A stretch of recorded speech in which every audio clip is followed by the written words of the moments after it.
ముడి పడుతుంటే ముచ్చట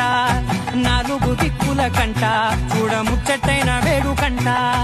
ఆ పంచభూతాల తోడుగా ప్రేమ పంచుకొనే పండగంట